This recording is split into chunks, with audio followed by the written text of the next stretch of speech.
استقلالی طب خلقی بامران رشد کرد.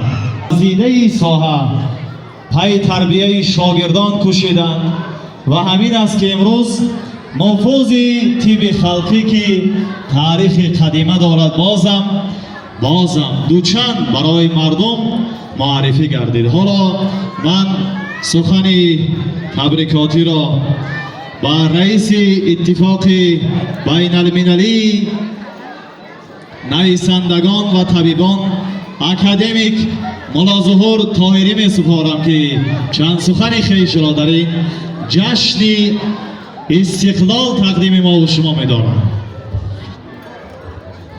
سلام علیکم برادران عزیز، دوستان عزیز. اولا اجازه دید همه شما را با روز کارمندان طب پگاه البته امروز جشن گرفتم و همه شما یکم همه چیزی بلندتر سالم است. من نمی‌سازم که بلندترین کله علم این سالم بودن است.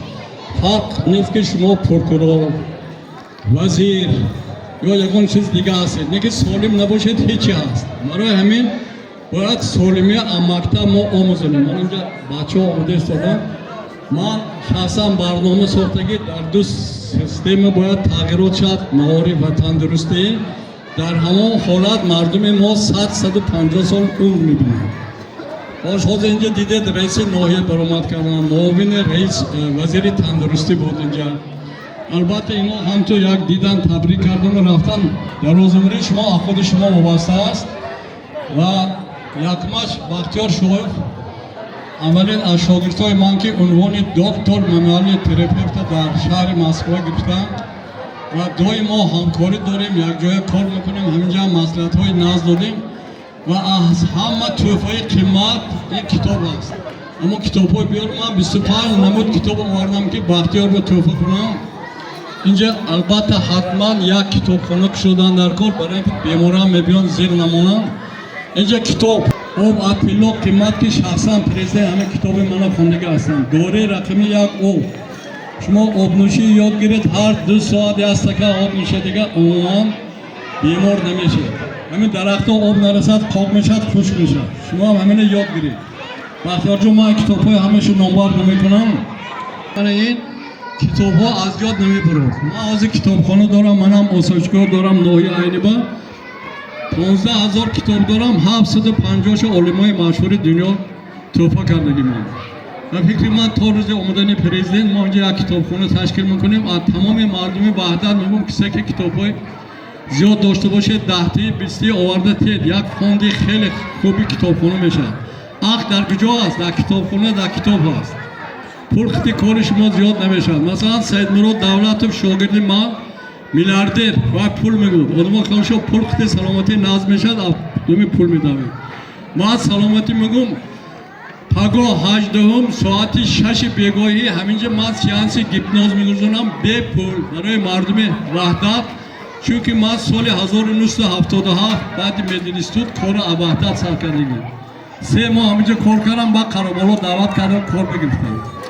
برای همین 3 روز دیگر همینجا بیمارای قبول میکنم در علاهیدگی. برای که ما همراه بختیار وقتی که جلال‌الدین بلخی حاضر پسر کلخوز بود برنیسی کشودن، یگان آدم نمیرفت. ما 2 نفر رفتیم، یک ما قبول کردیم. حاضر 3 ماه پیش و پیش که نبود، چون آدم ها یاد گرفتن. بهترین شرایط ها اینجا بهترین شرایط ها هست. من گرد و اطراف بودگی آدم ها فهمید تو من این سیانسی خیریه پگر روزی طبیب ها بی پول. دویمش اینجا 10 نفر اعضای اتفاق نویسنده های بین المللی و طبیبان آمدگی هستن. میبخشید اما اعضاها یک نزد ما میبینید استوی یک بار همین خستان استر بیدونه شو یک بار پیست نزدیکتر بیتو اینجا یا شنو شما بیتو رامخور سید برها ما شنوز کنم شما نه. از سال 18 ما اتفاق نویسنده های بین المللی و طبیبان تاسیس دادیم. در 9 مملکت دنیا اعضا داریم. من یک از استوف میرزا باباجانov کتاب آناتومی آدم نویسندگی، مدیر کافدرا پروفسور انستیتوت ملی دستمیتیان دانشگاه ملی.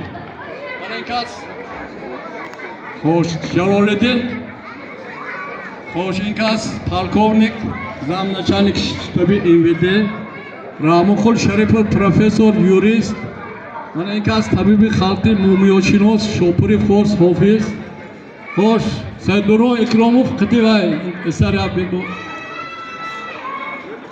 اینجا محمد رسول ابراهیم زاده از جای شما دونو خبر رفتیم